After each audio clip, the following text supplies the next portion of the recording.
আজকে পার্শে মাছের ঝাল ও তার সাথে খুব মজাদার এক নতুন ধরনের ডিম ভেজে দেখাবো। দুটো বড় সাইজের পেঁয়াজ, দুটো টমেটো, 8 থেকে 10 পিস রসুনের কোয়া, কাঁচা লঙ্কা, ধনেপাতা, কড়াইশুঁটি নিয়েছি। মাছ ধুয়ে পরিষ্কার করে নুন হলুদ লঙ্কা দিয়ে মাছ ভেজে নেব। ফ্রাই প্যানের মধ্যে তেল দিয়েছি। তেল গরম হলে কালো জিরের ফোড়ন দিলাম, পেঁয়াজ কুচানো দিলাম। পেঁয়াজ নরম হলে রসুন টমেটো দিলাম।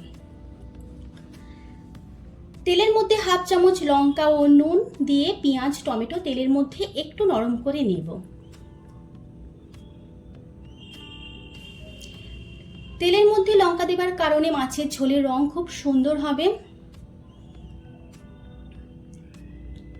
টমেটো নরম হয়ে এলে এর মধ্যে দিয়ে দিলাম 1.5 চামচ হলুদ, 1 চামচ ধনে, সামান্য নুন লঙ্কা, 1 চামচ জিরে মরিচ গুঁড়ো দিয়ে মশলা খুব ভালো করে কষিয়ে নিতে হবে। পার্শে মাছের ঝাল রান্না করার জন্য মশলা অবশ্যই খুব ভালোভাবে কষাতে হবে।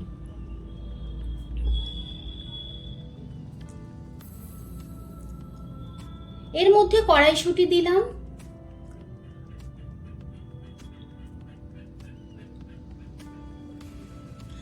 মশলা যাতে ফ্রাই প্যানের মধ্যে ধরে না যায় সেই জন্য একটু পানি দিলাম, কিছুটা ধনেপাতা দিলাম। খুব ভালোভাবে মশলা কষানো হয়েছে, মশলা থেকে তেল ছাড়ছে। এই সময় কিছুটা পানি দিয়ে 5 মিনিটের জন্য ঢাকা দিলাম।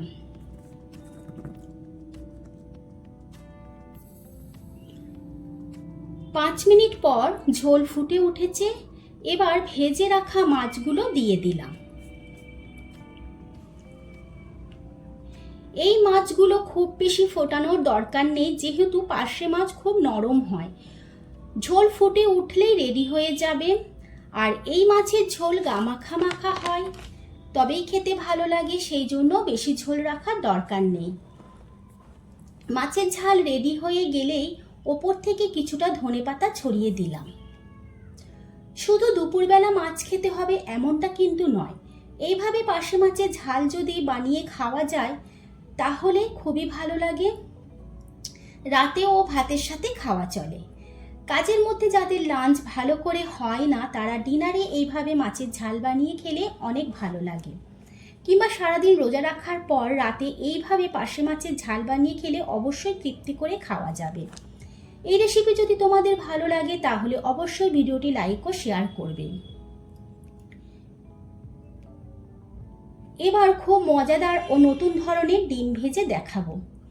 রোজ একঘেয়েমো ডিম যাদের খেতে ভালো লাগে না তার জন্যে। একটা বড় সাইজের আলু লম্বা লম্বা করে কেটে নিয়েছি, দুটো ডিম নিয়েছি, একটা পেঁয়াজ কুচি করে নিয়েছি, টমেটো, কাঁচা লঙ্কা, ধনেপাতা নিয়েছি। তেল গরম হলে 5 ফোড়ন দিলাম। ফোড়ন ভাজা ভাজা হলে কুচিয়ে রাখা আলু দিয়ে দিলাম।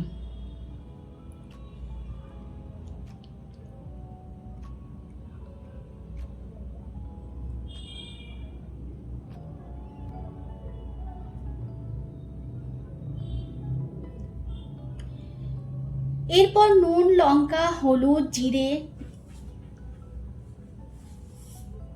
দিয়ে আলু ভাজা ভাজা করে নেব।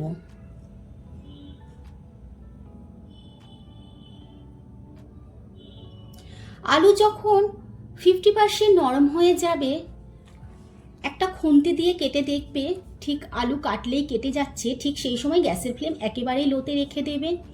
এবার এর মধ্যে পেঁয়াজ কুচি দিয়ে পেঁয়াজ আলুর সাথে একটু নাড়াচাড়া করে তারপর আলুগুলো চারিদিকে ছড়িয়ে দিয়ে এর মধ্যে দুটো ডিম ভালোভাবে আলুর উপরে ছড়িয়ে দেব।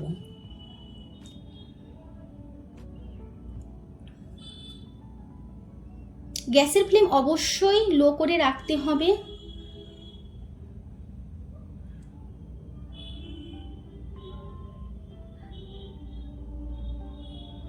তারপর টমেটো কুচি, কাঁচা লঙ্কা কুচি, সামান্য পেঁয়াজ কুচি, ধনেপাতা কুচি দিয়ে দিতে হবে। এবার নিচের দিকটা একেবারে লাল মুচমুচে করে ভেজে নিতে হবে।